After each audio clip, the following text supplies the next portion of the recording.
Oi, de Carlos. Como é que tá o som? Tá legal aí? Me ajuda já aí identificando aqui se tá tudo bem.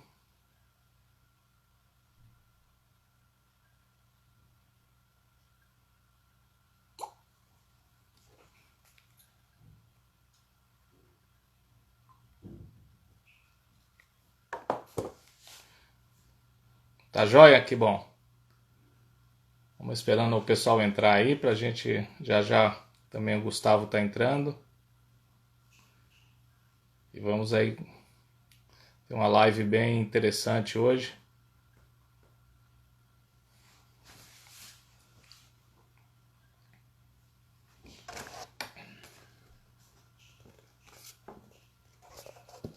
Edmundo falou que ia entrar e entrou mesmo, hein?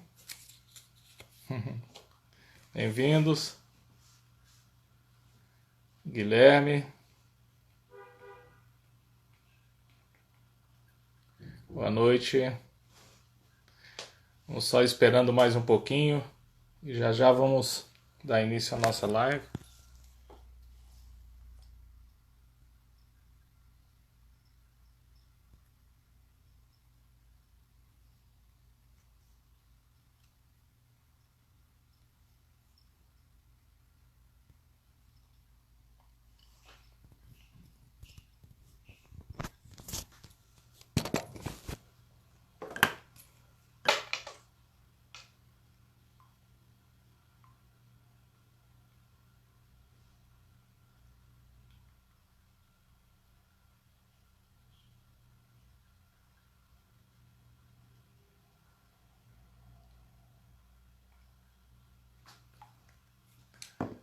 O Gustavo já está aí.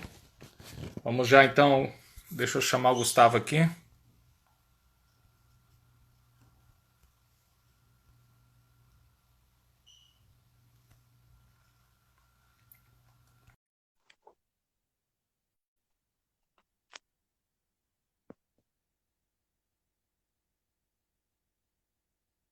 Daqui a pouco o Gustavo está entrando. Ô, Gustavo, boa Boa noite. noite, Tudo bem? tudo bem? Está aqui já com o pessoal entrando. Eu quero já então fazer uma introduçãozinha aqui, já te apresentar, Gustavo. Eu quero dar as boas-vindas aí para os que já estão presentes. A gente está aqui com o pessoal do Ministério Change entrando. Essa é a data que a gente costuma fazer nossas reuniões, esse dia de segunda-feira às 20 horas. Então Uhum. aproveitamos para fazer essa live.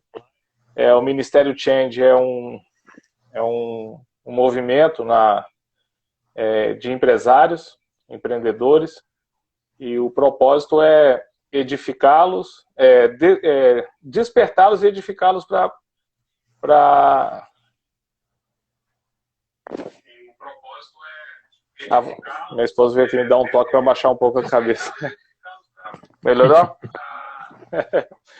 O propósito do Ministério é despertar e equipar os empreendedores, empresários, a conduzirem seus negócios com princípios bíblicos e exercerem uma influência transformadora na sociedade.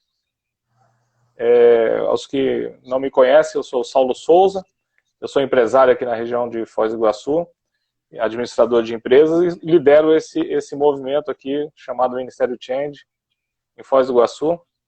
E porque tem muito a ver com o que o Gustavo se dedica e faz, então nós o convidamos para bater esse papo com a gente. O Gustavo ele é CEO e founder da Gold Street, que é uma empresa que se dedica a Venture Capital. Daqui a pouco ele vai estar falando um pouquinho mais sobre a Gold Street.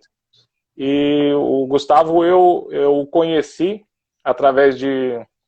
Eu estava assistindo uma live do Movimento BAM com a Samara Brandão, e ela estava fazendo uma live com ele, isso há uns 20 e poucos dias atrás, e eu me interessei muito porque tem a ver com o que nós estamos fazendo aqui em Foz do Iguaçu, e, e nós não poderíamos ficar sem conhecê-lo e ouvir o que ele pode nos compartilhar conosco aqui, que o que ele está vendo já de uma forma mais abrangente aquilo que tem acontecido no mundo, e especialmente no Brasil.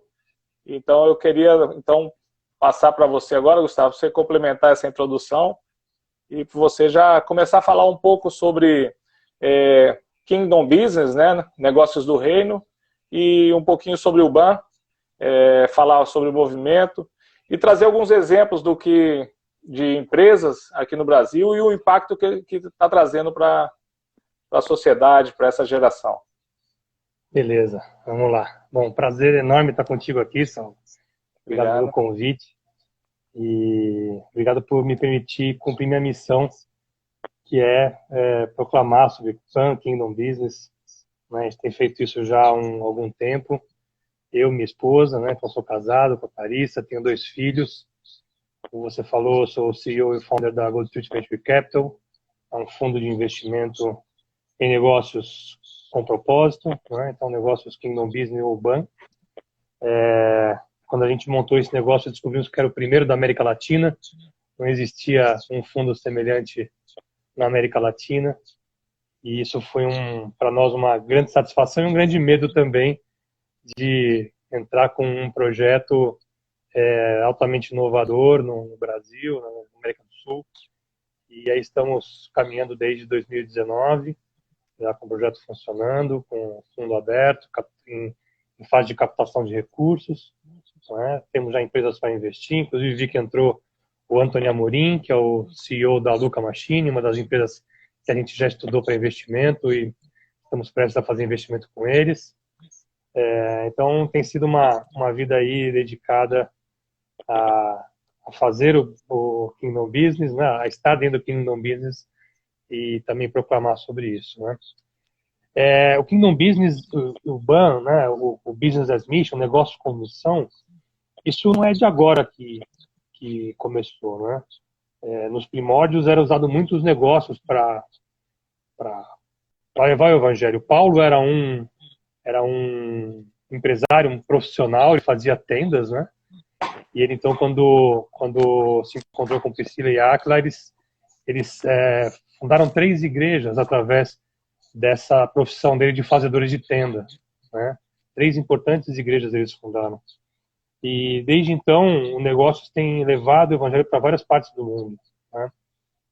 Isso começou a tomar corpo quando, em 74, o Billy Graham convocou o Pacto de Lausanne, né? O Congresso de Lausanne, e o John Stott começou, então, foi o principal arquiteto do Pacto de Lausanne, né? Eles desenharam aquela janela 1040, aquela região que pega toda a África, o Oriente Médio, a Ásia, não é? E ali são a concentração dos países mais pobres do mundo, os países que não viram falar de Jesus, né? São 62 países não evangelizados ainda naquela região. A pobreza ali é uma pobreza realmente que a gente nunca viu igual, né? Pais vendendo filhos para poder subsistir, tráfico de crianças para tirar órgãos, prostituição, quer dizer, um lugar ali que falta realmente o amor de Jesus. E nessa visão 1040 foi criado então esse movimento Business as Mission, ou seja, levar negócios como missão, porque essa localidade, esses lugares da 1040, como são muito pobres, se você for para lá levando recursos, for para lá levando desenvolvimento, levando infraestrutura, distribuição de renda, os países, inclusive, facilitam a sua entrada para você poder levar o seu negócio, né? E, às vezes, até tendo conhecimento de que você é cristão, mesmo assim, eles facilitam a sua entrada porque você está levando para eles desenvolvimento, está levando para eles oportunidades de emprego e tudo mais. Então, esse movimento começou mais organizado lá em 74, através do Pacto de Lausanne, né? Existe em Lausanne tem uma divisão também, Lausanne Business as Mission Network, que também cuida desse movimento missionário, né? Tem a organização BAN Global também, que o Matt Tanaheg está à frente, um dos nossos mentores na Gold Street, o João Mordomo, meu vice-presidente, tanto da organização BAN Global quanto da organização Lausanne, também Business as Mission Network. Então são organizações hoje que são mundiais e que estão incentivando muitos empresários a levar os seus negócios para essas regiões ou aonde estão fazerem movimentos transculturais, né? Um outro movimento que a gente também fala bastante, que é o Kingdom Business, é a empresa do empresário cristão na sua localidade, ou seja, sem precisar ir para esses países fechados, né? Então, o empresário, quando ele toma a consciência de que aquele negócio não é dele, é um negócio que ele conduz, é um negócio de Deus, né? E ele é apenas um gestor daquilo lá, então as coisas se transformam, né? Ele passa a aplicar ali conceitos judaico-cristãos na condução do seu negócio, né? Fala, Gustavo, mas o que ele vai fazer na condução do seu negócio? Bem, a primeira coisa é o tratamento dos seus funcionários, é o tratamento dos seus clientes, é o tratamento com excelência, serviço com excelência dos seus produtos e serviços, é o tratamento correto e ético com os seus concorrentes, né? E, então isso é expressar o amor de Jesus nos negócios, né? As suas relações com o governo também, né? Então pagar o imposto é bíblico, inclusive, né? Então ele honra seus compromissos, com os fornecedores, com todos os stakeholders que estão ali ao redor da sua organização. Uma coisa também que é intrínseca ao Kingdom Business, ao BAN, é o impacto social gerado que eles trazem, não é? Então, não há como você pensar numa empresa do reino se você não pensar em impacto social, impacto positivo no meio ambiente, não é? Porque as coisas não se combinam. Como é que eu tenho uma empresa do reino e eu causo dano à sociedade, eu causo dano ao meio ambiente, eu poluo a água, eu poluo o meio ambiente, poluo o ar, não é? Então, quando você fala de Kingdom Business, você está falando também de negócios ecologicamente sustentáveis e socialmente sustentáveis, não é? Muito se fala hoje em dia de negócios sociais, né? Mas como eu falei, quando a gente pensa em negócio do reino, ele tem que trazer, no bojo do negócio, tem que trazer o impacto social também, não é? No Brasil isso é um movimento mais recente. A gente começou a ter aqui algumas palestras sobre Business as Mission, algumas iniciativas a partir do ano 2000, mais ou menos, inclusive com as atividades do João Mordomo, que veio para cá. Ele é um missionário americano, né? E ele então veio para o Brasil e a partir daqui começou a difundir mais sobre Business as Mission. Eu conheci o Business as Mission através de uma empresária, que eu vou até citar hoje quando eu falar de exemplos, né? Ela estava num workshop sobre tráfico humano e escravidão moderna. Minha esposa quis muito ir, né? E assistir esse workshop. Eu fui acompanhando e lá nesse workshop a Linda Lee, que é essa empresária, ela acabou falando sobre Business as Mission. Isso foi em 2015. Desde então minha vida se transformou, porque uma coisa que é interessante é que junto com esse conhecimento do Business as Mission veio o total entendimento do que era a grande comissão que a gente vê lá em Mateus, né, no final do livro de Mateus. Quando eu entendi que ali Jesus comissionava não só o pastor da minha igreja, não só o pastor Saulo, não só o missionário, mas ele estava comissionando a mim também, para ir levar o evangelho. Por que isso? Porque eu atinjo pessoas que o meu pastor não atinge.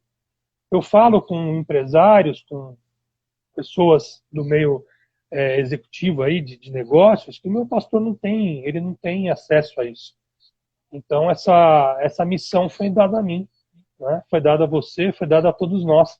E quando levantamos a mão ali e falamos, eu aceito a Jesus no meu coração, né, como meu Salvador, ele deu para você aceita? Tá bom. Então eu tenho aqui para você um presente, eu tenho aqui para você uma missão. Você vai então na sua esfera de influência, ali onde você atua, você vai levar a palavra de Deus e você vai ser um espelho de Jesus ali, não é? Então o que o empresário faz no movimento Kingdom Business, Business as Mission, é espelhar Jesus no negócio. Vocês ficou alguma dúvida sobre a explicação? Não, perfeito, muito bom, Gustavo. Gustavo? Tá dando até um eco agora, né? Pode ser. Deixa eu ver meu microfone, porque já deu. Isso melhorou. Melhorou, eu vi dando eco esses dias, você estava numa outra live, né? Eu descobri que era o meu microfone que usava esse eco, então eu acabei tirando e ficou bom. Eu queria que você falasse um pouquinho, Gustavo, sobre... nós não estamos falando em transformar nossos negócios em uma igreja, né? Nós não estamos falando de uma hora para outra a gente só contratar empresários cristãos. Nós não estamos falando também colaboradores cristãos. Nós não estamos falando também em não trabalhar e ficar orando o dia inteiro, né? Eu queria que você falasse sobre o lado empresarial e a importância de conduzirmos esses negócios de uma forma excelente e visando o lucro. Deixa eu colocar um conceito que vem através de uma palavra judaica, vem do hebreu, né? Que é o avodá, né? A palavra avodá. Avodá é usado na Bíblia para 3 situações, né? Isso ela está em algumas passagens, ela cita a palavra avodá para significar de trabalho, ou adoração, ou serviço, né? Então, quando o judeu fala que ele está indo trabalhar, ele fala, estou indo avodá. E olha a importância disso. Quando eu estou indo trabalhar, quando eu estou indo para o meu negócio, eu estou indo avodar. Eu estou indo para servir, eu estou indo para trabalhar, eu estou indo para adorar a Deus com aquilo que eu faço. Então, quando eu penso que eu estou indo para o meu negócio, para o meu trabalho, se eu for um profissional contratado, para avodar, não há como você desassociar algumas coisas do seu trabalho. A excelência é uma delas, não é? Faça tudo como se fosse para Deus, não é? Uau. Então você vai fazer com excelência. Então quando eu vou avodar, eu tenho que entender que o funcionário que trabalha para mim, eu tenho que amá-lo, eu tenho que respeitá-lo, eu tenho que levar o amor de Jesus para ele. De que forma? Eu pego uma Bíblia e vou bater lá, você tem que se converter, você tem que aceitar. Não, não é assim. Né? É pela sua postura, é pelo seu caminhar, é pelo aquilo como você faz, aquilo como você fala, como você se porta, não é? Então você, através do exemplo, foi como Jesus fez, não é? Você também vai levar o amor dele para as pessoas. Você vai tratar o seu concorrente também com respeito, não é? Você vai tratar o seu fornecedor também com respeito. Você não vai ter uma ação de achacar o preço dele lá para baixo para você poder ter um lucro muito maior e ele acabar até tendo prejuízo, né? Você vai colocar práticas concorrenciais, práticas de negociação corretas, éticas, não é? E você falou uma coisa bem interessante, então agora eu vou só contratar cristãos para o meu negócio? Não. Você vai contratar pessoas que vão ser o seu campo missionário, não é? Então, quando você pega uma empresa BAM, lá na Jornada 1040, tem muitos muçulmanos lá dentro. Muitos muçulmanos. Eu vou contar uma história que eu acho que exemplifica bem isso. Tem um empresário num país, eu não vou citar nomes nem lugares para não causar nenhum constrangimento, né? Mas esse empresário tem uma empresa, ele tem lá, acho que 100 funcionários, eram todos muçulmanos, né? Ele tinha uma prática, ele chegava de manhã cedo, cumprimentava todos os funcionários com um sorriso, cumprimentando cada um deles, ia para sua sala, que era envidraçada, lá ele pegava uma Bíblia lá em cima, e deixava bem em cima para que as pessoas vissem que ele estava pegando uma Bíblia. Ele então se ajoelhava, ele orava, lia a Bíblia um pouco, orava, e depois ele começava o dia de trabalho dele, né?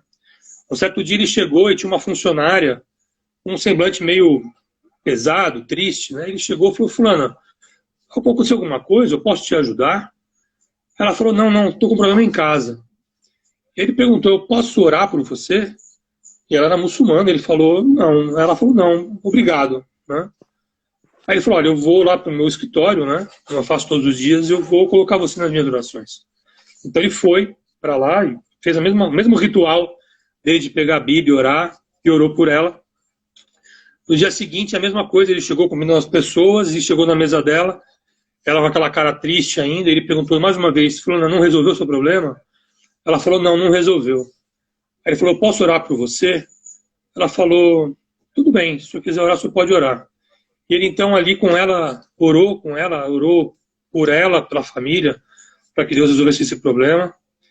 E saiu de lá, foi para sua sala, fez o mesmo ritual que ele fazia todos os dias, né? No dia seguinte ele volta, né, para o trabalho e cumprimenta as pessoas. Quando chega na mesa dela, ela está sorrindo. E aí ele pergunta, fulana, tudo bem? Ela falou, tudo ótimo. Eu não sei como, o senhor orou por mim aqui e as coisas em casa se resolveram de alguma forma.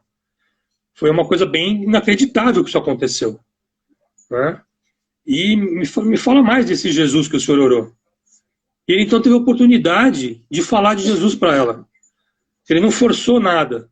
Ele só foi o que ele era todos os dias, né?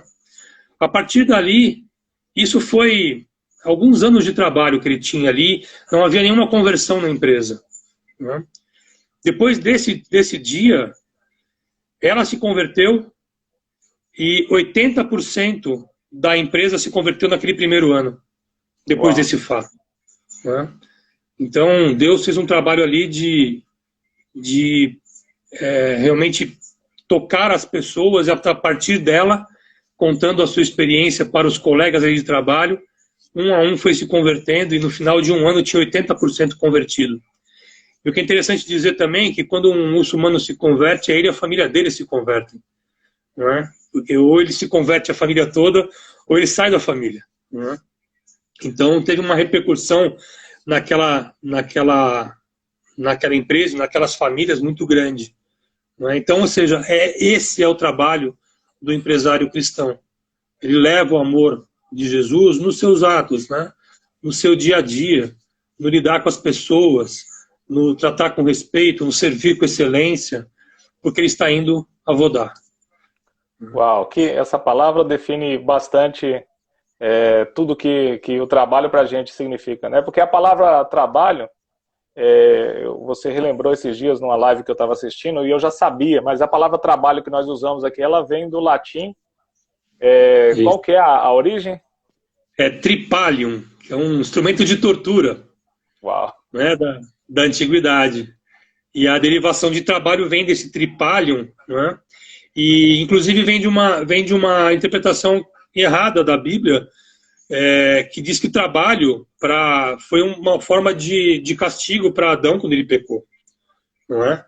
Porque ele passou a ganhar o pão através do suor do seu rosto, não é? Então, na verdade, Adão foi criado para o trabalho. Adão foi o primeiro jardineiro que teve na face da terra, não é? Deus, quando criou o homem, ele criou para cuidar do jardim. Sim. Ele criou para estar ali cuidando daquilo que Deus havia criado, para cuidar da criação, não é? Então, é uma interpretação errada, porque quando você olha para a Bíblia, muito se fala sobre trabalho, muito se fala sobre dinheiro. As pessoas também interpretam de uma maneira errada a questão do dinheiro, não é? A questão é, quando isso vira uma idolatria na sua vida, sim, está errado, não é? Mas quando você faz a honra e glória do Senhor, é isso que ele nos manda fazer, na verdade, né? Sim. Então, nada errado com o trabalho. O trabalho realmente é aquilo para o qual nós somos criados por Deus para fazer, né? Para trabalhar e servir e adorá-lo. Perfeito. Você poderia compartilhar com a gente, Gustavo, alguns exemplos, antes de você falar especificamente da Gold Street, alguns exemplos do que empreendedores estão fazendo no Brasil, citar alguns casos, e o impacto que está no Brasil e no mundo. Eu gostaria de ouvir um pouco sobre o Brasil, porque tem muita literatura que fala sobre o que tem acontecido no mundo. Eu tenho aqui um livro, inclusive o livro do BEM, né, que é Negócios como Missão. Eu tenho aqui uns 8 exemplares aqui em casa, né? Consegui com a Samara Brandão. Então, se alguém está ouvindo aí quer uma cópia, eu tenho. Aí a gente conversa depois.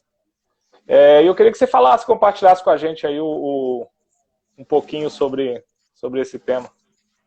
Bom, no Brasil, ainda é muito novo isso, né? Então, mas a gente tem exemplos muito interessantes no Brasil.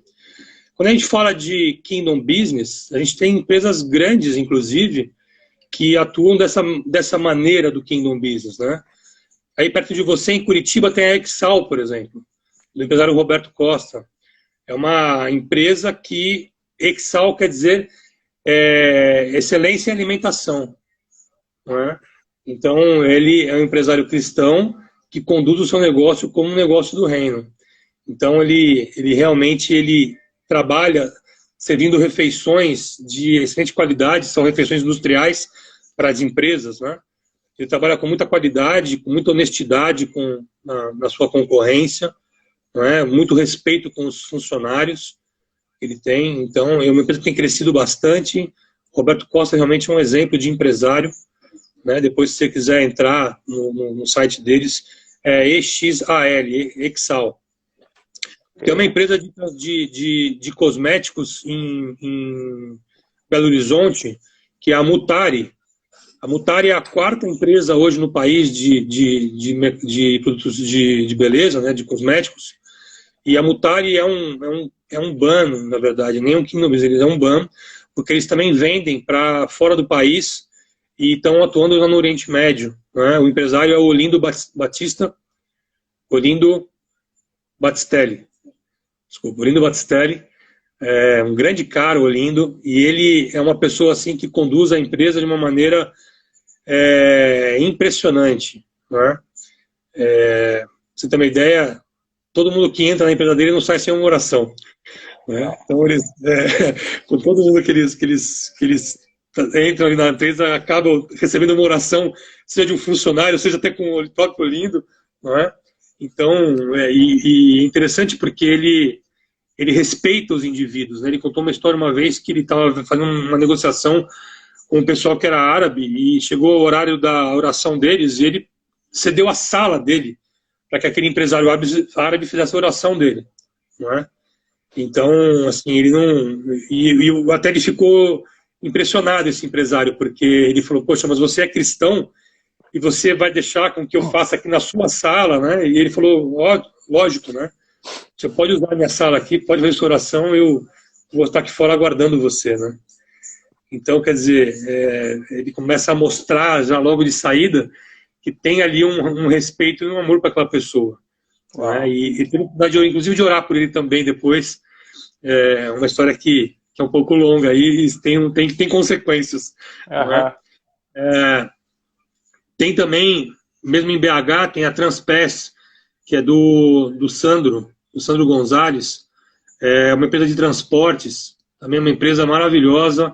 O Sandro, pra você ter uma ideia, ele foi eleito como CEO do ano da Você S.A.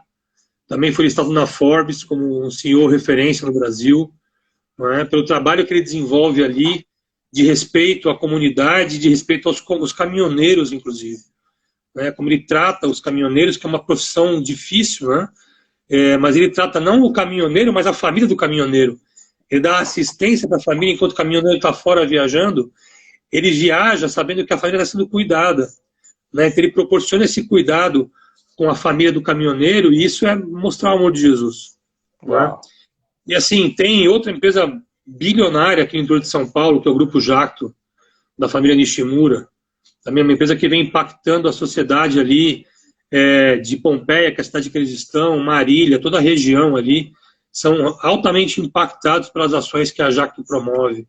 Né? Não sei se vocês conhecem o Casados para Sempre, o Sim. Crown Financial, eles que trouxeram para o Brasil esses cursos, né, através da Universidade da Família, que é da família Nishimura, né? Então você vê como eles são impactantes com o trabalho deles na região. Né?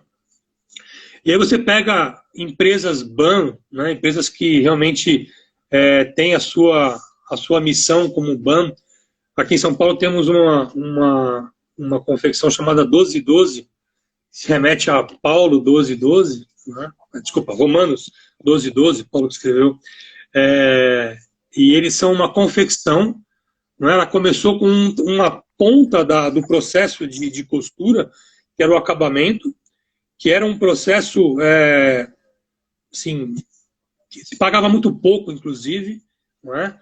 Mas ela começou contratando pessoas que eram egressas do sistema penal, ex-prostitutas, pessoas que foram resgatadas de tráfico humano, não é? E a empresária, inclusive nós vamos estar amanhã com ela numa live na Gold Street, amanhã às 21 horas, a Linda Lee, que foi quem me falou a primeira vez sobre BAN, né? Então ela conduz a 1212 com uma ética e com um respeito aos funcionários, trazendo essas pessoas que estavam em situação de vulnerabilidade para trabalhar na sua empresa e praticando um comércio justo, não é? Então, ao passo que oficinas clandestinas cobravam, sei lá, 10, 15 centavos por uma roupa, ela cobra 50, 60 para fazer esse trabalho de acabamento. Mas por que isso? Porque esse é o custo, não é? E ela, quando vai vender isso para um empresário, uma confecção, ela fala sobre esse custo, ela fala sobre o que ela faz e o impacto que ela traz para a sociedade, e ela tem tido vários clientes, mesmo cobrando mais caro do que o mercado cobra, não é? Mas o preço dela é um preço justo. Ligado no setor da moda, inclusive, é uma empresa que utiliza os serviços da 1212 e também de Curitiba, aí perto de vocês, que é a Dress for Freedom, né, da Amanda Prusak. Não sei se você já ouviu falar. Ela esteve aqui com a gente, mas no evento de mulheres. Que legal. Então, a Amanda é uma querida nossa aqui também, né, tem um amor por essas pessoas que trabalham no mundo da moda e que foram traficadas e que são escravizadas, né? Ela vem com uma proposta totalmente contrária a isso tudo, né? Trazendo uma roupa que tem significado, que tem, né? Quando ela mesmo fala, vestimos beleza, vestimos para a liberdade, né? Esse é o slogan que ela usa. E realmente é uma coisa que liberta, porque ela procura usar oficinas que sejam responsáveis, como uma 1212, por exemplo, não é? Ela tem um projeto de pegar toda a cadeia produtiva, desde o algodão sustentável e orgânico, até a produção do tecido, do algodão, toda a cadeia produtiva da roupa, ela tem essa ideia de criar uma cadeia sustentável e que seja correta, vamos dizer assim, né? Porque, infelizmente, o mundo da moda é um mundo que tem muita coisa errada acontecendo, com escravidão, com tráfico humano, com depredação da natureza, com poluição de rios, por causa da tintura, resíduos de tecido amontoando em lixões, não é? Então, essa é uma indústria muito danosa, não é? E a Amanda vem com essa proposta totalmente diferenciada, e até na Vogue ela saiu. Você tem uma ideia, né? Não sei se ela comentou com vocês aí, na Vogue saiu lá falando sobre conheça a marca que luta contra o tráfico de pessoas, né? E aí tem uma matéria todinha sobre a Dress for Freedom. Tem vários exemplos de Curitiba, né? Tem mais um de Curitiba, que é uma loja chamada Gentes, com 2 Es. Do Andrei. E ele começou com um site, né, com venda pela internet. Hoje já tem 2 lojas físicas lá em Curitiba. E o que ele faz, por exemplo? Para cada um calçado que você compra, ele doa um calçado. Para cada acessório vendido, ele dá um kit escolar, por exemplo. Né? Para uma camiseta que ele vende, ele dá 5 refeições para pessoas em situação de vulnerabilidade. Né? Então, agora no começo do ano, ele fez uma arrecadação no passado de calças jeans usadas, e ele colocou vários pontos de coleta dessas calças jeans, vieram para ele, eles fizeram sapatos, fizeram estojos para as crianças poderem estudar lá na África. Então ele foi levar para um país, se não me engano foi Moçambique, se não me engano, não lembro agora dito qual foi o país, mas ele levou e atingiu várias crianças ali com sapatos, com material escolar, para que elas pudessem estudar, pudessem ter dignidade, não é? E ele faz isso através do negócio dele, não é? Aí você fala, pô, Gustavo, você falou muito de ramo de moda, muito de coisas assim, mas não tem alguma coisa mais simples? Tem uma pastelaria, por exemplo, né? Aqui no interior de São Paulo, em São José dos Campos, do pastor Guilherme, tem a pastelaria chamada Rei do Pastel. O que ele faz? Ele pega 100% do resultado dessa pastelaria e ele coloca esse dinheiro numa fundação que eles criaram lá, que chama Jump, que atende menores lá em São José dos Campos. Então, eles têm lá pedagogos, psicólogos, eles fazem esporte, dentista, tem uma série de serviços que abrange aquele menor, não é? E você tem uma ideia do trabalho que eles fazem hoje, o Ministério Público lá de São José dos Campos, quando pega um menor infrator, o primeiro lugar que eles levam é para a Jump cuidar deles. Uau. Né? Então, quem está sustentando isso hoje é a pastelaria Rei do Pastel. Então, assim, são negócios que você olha para um problema social e você consegue criar uma solução para atender aquele problema.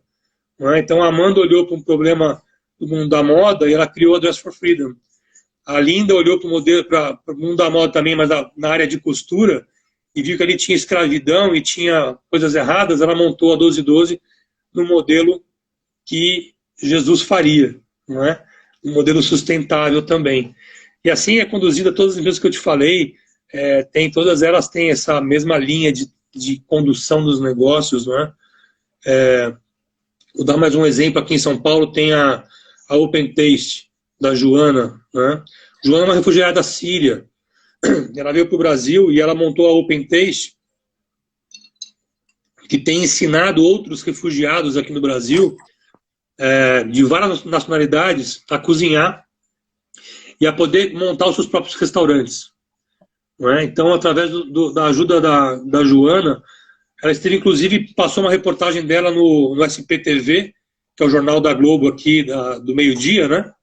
Jornal local da Globo, uma matéria sobre o trabalho que ela tem feito. Então, ela conseguiu falar sobre o impacto que ela traz com a Open Taste, através dos refugiados, né, ensinando os refugiados, e ela também, cristã, aplica todos os conceitos de um business as mission no seu negócio. Né? Tem vários exemplos aí que a gente pode dar, que bom. Que estão transformando a sociedade. Né? Eu quero, aproveitando, você falando que tem vários exemplos, só quero acrescentar algo, acrescentar nada, mostrar, revelar algo aqui em tudo o que você me falou, que todas essas empresas são lucrativas e, aliás, é o próprio lucro, né? Elas precisam ter lucro para que elas possam trazer esse impacto, né? Então, não são igrejas disfarçadas de empresas, são empresas lucrativas que empregam, que pagam bem seus colaboradores, que pagam todos os impostos e necessariamente precisam ser bem geridas, bem administradas, para que esse impacto seja não só efetivo no hoje, mas que seja algo que possa financiar e continuar esse projeto por mais e mais e mais anos, né? Inclusive expandir para outros lugares, né? Então, uma coisa que é importante dizer, assim, houve no passado, quando começou o movimento de negócios como missão, equivocadamente algumas agências acabaram fazendo negócios de fachada, vamos dizer assim, né, para poder entrar o missionário lá cumprindo seu papel de missionário. Então eram empresas que não eram empresas, né, ou não estavam organizadas como uma empresa. O Business as Mission tem que ser uma empresa sustentável, ou seja, é um negócio como outro qualquer. Né? A única diferença é que o mission vem antes do business. Né? Então, ou seja, no coração do empresário tem a missão antes do negócio. Mas o negócio tem que ser autossustentável, porque imagina você falar de Jesus com o seu negócio que não paga os seus impostos porque não consegue gerar receita para isso. Não é? Ou que paga mal os funcionários porque não consegue gerar receita para isso. Ou, sei lá, de alguma forma não trabalha corretamente porque não consegue gerar receita para isso. Perde o impacto, né? Exato. Então, um negócio com missão é um negócio sustentável, que tem que dar lucro e que tem que sustentar o empresário também, né? Remunerar o empresário que correu o risco em fazer o seu negócio, remunerar bem o empresário, inclusive. Ou seja, o lucro é uma coisa que não é proibida. Né? O lucro do empresário não é uma coisa que deve ser endemonizada, pelo contrário. A gente pega na Bíblia, tem mais de 2.300 versículos que falam sobre posses e dinheiro. Não é? Então, ou seja, não tem nada errado com isso. Né? Mas a gente já viveu muito disso no passado, de que as pessoas tinham uma visão equivocada. Até costumo fazer uma analogia com a pirâmide, né? Então, na ponta da pirâmide está o pastor, que tem acesso a Deus, é que é a pessoa espiritual, né? Depois vem lá o missionário, que também entrega a sua vida para viver como um missionário 100% na obra, né? Ou período integral, né? Como diz. Depois vem aquelas pessoas que fazem serviços para outras pessoas, como médicos, professores, né? Depois embaixo vem os profissionais e lá no fogo do inferno está o empresário, né? Então, então é uma coisa que isso não pode acontecer, não é? Essa relação com Deus não tem essa hierarquização de uma pirâmide, não é? Todos nós temos relação direta com Deus, e quando Deus instituiu, porque Ele é o rei de todo ouro e toda prata, não é? Então como poderia ser uma coisa ruim se Ele é que é o dono, não é? Perfeito. Então é só a gente não idolatrar o dinheiro, não idolatrar a empresa, não idolatrar os resultados financeiros da empresa, mas entender que o resultado financeiro da empresa ele é resultado de um trabalho correto, profissional, de excelência, onde você vai avodar. Perfeito. Falando nisso, eu quero deixar um tempo aí para você falar sobre a Gold Street, aonde que ela se encaixa em tudo isso, né? Eu ouvi você falando em 4 tipos de cristãos quando se relaciona a esse assunto, né? E eu queria que se você pudesse falar para a nossa audiência aqui ouvir, e também falar um pouco, porque nós temos pouco tempo ainda para encerrar, eu queria que você falasse bastante da Gold Street. Esse é algo muito interessante, é muito atual, né? A gente vê muito programa aqui, Shark Tank, e a Gold Street está envolvida nesse contexto. Eu queria que você me falasse dessa empresa cristã, dessa empresa que tem esse foco, né, de fazer missões. Eu queria que você me falasse aí e falasse para todos aqui para que possamos conhecer mais. Bom, esse é um projeto que, se a gente já falar, eu falo bastante mesmo e falo o dia todo, se você deixar. Foi um sonho que começou no coração de Deus, e a gente teve o privilégio de receber essa incumbência de criar esse negócio, né? A Gold Street é o primeiro fundo de investimento Venture Capital aqui na América Latina. Nós investimos dinheiro de investidores em startups, em empresas. Então a gente avalia as empresas e investe nelas, né? Que tipo de empresas a gente investe? Empresas de empresários cristãos que queiram transformar o seu negócio, que queiram conduzir o negócio como um kingdom business ou como um banco. Então a gente investe em empresas intencionais. Tá? Inclusive estava aí, como eu comentei no começo, o Antônio Amorim entrou aqui, ele é um desses empresários da Luca Machine. Temos também uma outra empresa que está sendo avaliada de Curitiba, interessante também, que é de Curitiba, que é a Antor, do empresário Guido. Né? O Guido também é um empresário fantástico, uma visão do reino maravilhosa. Mas a Gold ela é um veículo de investimento para fomentar esse tipo de negócio. Não é? Então a gente não só dá o dinheiro, ou seja, investe o dinheiro no empresário, mas a gente também investe o que a gente chama de smart money. Ou seja, todo o conhecimento que eu e meus sócios temos, né, o Paulo Maitá, o Denis Nakamura, se a gente for contabilizar, são mais de 30 anos de experiência em negócios, né, em empresas. Temos um time de mentores também que estão à disposição dessas empresas que a gente investe, né, e tem mentores do tipo vice-presidente de empresa, vice-presidente de TI, vice-presidente de finanças, temos professores de grandes universidades, temos gente de melhor qualidade que coloca à disposição da startup não só o seu conhecimento, mas a sua rede de relacionamentos também, não é? Que é muito importante isso, né, de você também colocar uma rede de relacionamento para que aquele empresário, aquela startup consiga penetrar no mercado, não é? Então a gente pega o dinheiro desse investidor e, como qualquer outro fundo, meu propósito enquanto ao investidor é multiplicar esse dinheiro dele com os negócios que a gente investe.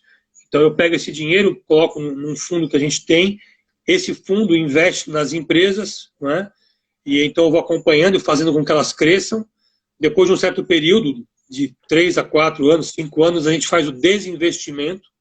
Então esse dinheiro ele volta para o fundo, a gente vende nossa participação na empresa e volta para o fundo esse dinheiro e eu remunero o meu investidor. Não é? É um fundo que veio, inclusive, preencher uma lacuna de investimento que existia no Brasil. A gente pegou um estudo da Pipe Social, onde os negócios de impacto social tinham um problema sério de captação de dinheiro num certo período da sua vida, né, quando ele precisava de captação de 200 a 2 milhões de reais, e não achava esse dinheiro de um fundo, ele tinha que ir para o mercado financeiro, tinha que ir para bancos, para financeiras, né? E a gente então veio entrar nesse gap de investimento de 200 mil até 2 milhões, 2 milhões e meio, e a gente faz o que a gente chama de uma troca por equity, né? Ou seja, por participação na empresa. Então, nesses valores que eu te falei, a gente troca por até 20% da empresa, né? Então a gente vai virar um sócio desse empresário e colocar toda a nossa expertise, nosso conhecimento, nossa rede de mentores para ajudá-lo a crescer, né? Esses negócios também têm que trazer impacto social necessariamente, porque a gente não consegue ver um negócio do reino que não traga impacto social, né? Então, mesmo que ele tem uma metalúrgica, tudo bem, pega o exemplo que eu te dei aqui da Mutari, que é cosmético, da Transpesca, transportadora, são empresas do reino, eles causam impacto, um enorme impacto, eles trazem um enorme impacto na sociedade que está ali ao redor deles, não é? Então, qualquer empresa pode trazer impacto social, e a gente, então, tem essa missão de investir em negócios que são negócios do reino, tragam impacto social e que vão precisando em torno de 200 até 2 milhões. Essa é a nossa tese de investimento, né? A Gold Street ela também veio para fomentar o que a gente chama de ecossistema cristão de empreendedorismo, né? Então a gente conseguiu mapear hoje quem são essas empresas que fazem isso, e a gente tem junto com a gente parceiros que também estão provendo serviços. Então tem o serviço de contabilidade, de auditoria, de marketing digital, de controle financeiro, gestão financeira, logística, ou seja, uma série de serviços de empresas com a mesma visão que a gente tem, servindo as startups, né? Então, assim, a gente conseguiu ter um ecossistema montado para atuar no empreendedorismo cristão, tá? Um negócio que está sendo bem revolucionário, inclusive, né? Nas nossas conversas com o pessoal da organização Ban Global, muito disso era teoria, né? E a gente aqui no Brasil, a gente conseguiu fazer o negócio na prática, a gente conseguiu entender esse ecossistema, desenhar como é que ele estava constituído já e começar a preencher as lacunas que faltavam, achando as empresas, né? Então hoje, se uma pessoa tem uma ideia de empreendimento, tem quem ajude essa pessoa a tirar da cabeça esse empreendimento e colocar no papel, que é a Bluefields, por exemplo, uma aceleradora de negócios, né? Então ela tem vários programas, desde a ideia até a execução do negócio, até a preparação do negócio para poder escalar e receber investimento de fundo, por exemplo. Ela tem programas para isso. A gente tem, por exemplo, a Light Up Movement, também de Curitiba, que faz hackathon. Light Up Movement. Light Up Movement. Uhum. Isso. Que eles fazem hackathons, né? Então, um fim de semana, um Startup Weekend, né? Então, um fim de semana a gente coloca pessoas lá dentro com vários conhecimentos distintos e separam-se em grupos, e em um fim de semana cria-se vários negócios ali dentro, né? Com técnicas, com metodologias que a gente conduz, todas baseadas em propósito, todas baseadas em impacto social, né? E dali, então, já sai a ideia. Essa ideia pode ser acelerada, e no final o fundo pode investir nessa ideia que nasceu lá atrás, na Light Up, né? Então, passa por todo um processo aí de empresas que estão constituídas e ajudando esse empresário, esse que queira empreender com propósito, né? Que queira colocar na mão do Senhor os seus planos, né? Ou seja, na verdade, executar os planos de Deus, né? E não dar os nossos planos para que encaixar no que Deus está querendo, não. É o contrário. Deus tem o plano e a gente vai executar o plano, né? Perfeito. A Gold Street, ela trabalha na área de captação, né, para formar o fundo, e aí as pessoas que estão nos ouvindo agora, elas poderiam ser investidoras. E, por outro lado, ela também age investindo em startups, que são empresas que estão começando e não é qualquer negócio que a Gold Street investe. Por exemplo, empresas que estão em recuperação, vocês não investem. Vocês investem em empresas que estão começando, que estão nascendo. Explica um pouquinho para a gente. A gente investe em empresas que estão começando, né, no que a gente chama de early stage, né, ou seja, naquele estágio inicial da empresa. Quando ela já é uma empresa comercial, ela já tem produto vendendo no mercado, ela já fatura, mas está no seu estágio inicial de negócio ainda. Né? Por que a gente escolheu essa fase de investimento? Porque para o meu investidor é uma maneira de eu remunerar mais o meu investidor. Porque quando eu pego ela no começo da subida dela, ela vale muito menos aqui. Quando eu faço ela subir, eu vendo ela aqui em cima, ela vale 10 vezes mais, 20 vezes mais. Então eu consigo remunerar muito mais o meu investidor. Né? E nessa fase também, como eu tinha falado, o empresário não consegue dinheiro para poder fazer os negócios decolar. Então a gente entra dando suporte e dinheiro para ele. Não é? Então a gente faz a captação desse dinheiro, a gente faz a gestão desse fundo e faz os investimentos. Então a gente tem todo o processo já montado, o fundo estabelecido, não é? No CNPJ, ou seja, está tudo já montado, juridicamente estabelecida a empresa, o fundo já está captando, o fundo já tem captação feita, né? Deve fazer meus investimentos logo mais aqui. A Luca Machini vai ser a primeira empresa que nós vamos investir, inclusive. Então, ou seja, é um fundo como qualquer outro fundo Venture Capital. O que a gente fez agora, nesse final do ano passado, e começamos agora já com a operação montada, uma operação de crowdfunding. Né? Porque o Venture Capital, eu tenho um range de investimento, ou seja, o investidor ele pode investir de 50 mil para cima no Venture Capital. Tá? Então, no nosso fundo de Venture Capital, o investidor com 50 mil começa a investir com a gente. Agora, tinha muita gente querendo investir e não tinha esse dinheiro. Então, a gente montou uma operação de crowdfunding. A gente se associou com uma plataforma de crowdfunding, que é a Start Me Up, e lá nós temos uma página da Gold Street lá dentro. Então, a gente vai começar a colocar empresas para serem investidas lá. A partir de R$1.000, você consegue já investir e ser sócio de uma empresa startup, como essa que a gente está falando. Né? Empresas com propósito, empresas do reino que tragam impacto social. Qual que é a expectativa de retorno do valor investido em termos de multiplicação desse recurso e também em tempo?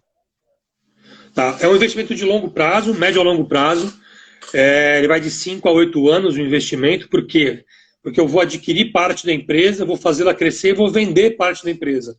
Isso não é um processo muito rápido. Né? É um investimento de risco, considerado de alto risco, porque nós trabalhamos com empresas que estão no early stage, ou seja, estão no começo da sua carreira, da sua jornada, não é? Mas a gente minimiza esse risco com com a rede de empresas que a gente colocou para servir essas empresas, essas startups, né? Então a gente consegue minimizar o risco colocando gestão financeira, gestão de marketing, gestão comercial, uma série de iniciativas para ajudar essa empresa. E o que a gente busca como múltiplo, né? Hoje no mundo, no venture capital tradicional, o número é de 2,5 vezes o que você investiu, que volta. Né? Mas no early stage você tem a chance de ganhar 5, 10 vezes mais do que você investiu. Tá? Então é um investimento de risco, mas é um investimento que remunera muito bem. Né? Se a gente contextualizar hoje no Brasil a Selic a 3%, né, um investimento que pode te multiplicar o seu investimento, vale a pena. Né? Não é igual à bolsa, que a bolsa você tem que estar muito atento aos papéis que você está investindo, né? Já com o fundo, quem faz esse papel é o próprio fundo, né? Então a gente está ali olhando para todo momento para o empresário e para o seu negócio, porque a Gold ela só ganha dinheiro efetivamente quando dá certo, né, o investimento. Porque a gente ganha 2,5% ao ano do valor investido, com uma taxa de administração. E eu só vou ganhar o dinheiro no desinvestimento se eu remunerar o meu investidor com pelo menos o IPCA mais 6% ao ano. Né? Então, se eu conseguir dar para ele o IPCA mais 6% ao ano, eu vou ganhar 20% do que sobrar. Né? Ou seja, eu devolvo para ele 80% do que sobrar e para mim fica 20%. Então, eu só ganho dinheiro na Gold Street se eu fizer bons negócios para aquele investidor. Você está focado no negócio, ele tem que dar certo. Sim, né? É como a gente fala aqui, sim ou sim tem que dar certo. Exatamente. considerando a operação ser, ainda assim, é uma operação de risco, mas é tentado minimizar com essa expertise toda que você juntou nesse ecossistema, né, Gustavo? Sim, é verdade. A gente está se aproximando aqui, cara. Gustavo, a gente está com 6 minutos só de live. Eu queria deixar você finalizar e aproveitar esse tempo. Você estava começando a falar algo, mas só levando em consideração isso. Nós temos 6 minutos. Eu quero agradecer aqui a participação do Amorim, que você falou que é da Luca Machine, é isso? Isso. Ele tá dando informação aqui. Falou que é 10 vezes, né? 10 vezes. Isso que a gente busca, vamos lá. Então, por favor, aproveita esse tempo aí. Nós temos mais 5 minutos. Eu quero te agradecer, não sei se vai cair, mas eu já quero te agradecer. Muito obrigado. Aproveita nesse tempo, passa como que as pessoas podem entrar em contato com você e com a Gold Street, tá bom? Tá bom. Bom, tem aqui o próprio Instagram, você pode entrar pelo Instagram, o meu ou da Gold Street, que é o @GoldStreetVC. Tem o site www.goldstreet.com.br. Lá você pode falar comigo também, tem como você mandar e-mail, tem como você já se cadastrar para fazer investimento no crowdfunding, tem mais informações sobre o crowdfunding lá, sobre o fundo, não é? Se você também quiser investimento, lá também tem uma área onde você pode mandar uma mensagem para a gente, falando do seu negócio, e a gente pode também avaliar a sua empresa para a gente poder investir. Uma coisa que é importante dizer é que o Brasil atravessa um momento de juros baixíssimos, né? E que as pessoas estão tendo que mudar a sua cultura de investimento. Não é? Nós temos hoje no Brasil, apenas 54% da população investe em alguma coisa, 46% não investe em nada. Desses 54%, 80% investe em poupança ainda. Né? E poupança nem é um investimento que a gente possa considerar, ele só remunera a partir da inflação o seu dinheiro. Não é? A gente teve um movimento ano passado na Bolsa de muita gente entrando, então foi o primeiro ano que a Bolsa conseguiu 1 milhão de investidores no começo do ano, e ela fechou no ano passado com 1.700.000 investidores. Não é? E aí acho que vários infartaram nesse começo de ano com essa oscilação que teve, não é? Porque é muito volátil o investimento na Bolsa. Né? Ele, de acordo com o humor, ele sobe e desce de uma maneira muito grande. Né? O investimento em startups ele não é tão volátil assim, não é?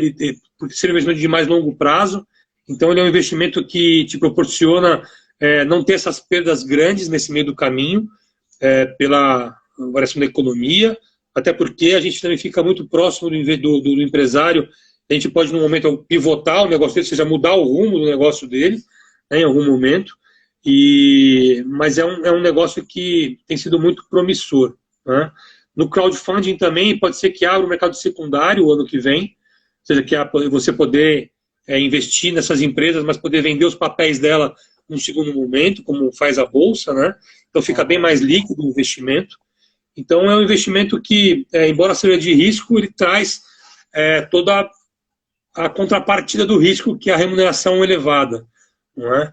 E é o que a gente busca trazer. A gente tem como sócios pessoas experientes em gestão de empresas, em fazer empresas crescerem. O Denis Nakamura, um dos nossos sócios, foi já gestor da Westwing, que é um unicórnio na Alemanha. Ele foi também um dos sócios do iFood, não é? Também um unicórnio brasileiro. Ele tem uma vasta experiência. Paulo Maitá é outro sócio, ele tem a Bluefields, que é a aceleradora. Ele já acelerou mais de 250 empresários nesses últimos tempos. Então, você tem uma grande experiência em como fazer as startups crescerem. Né?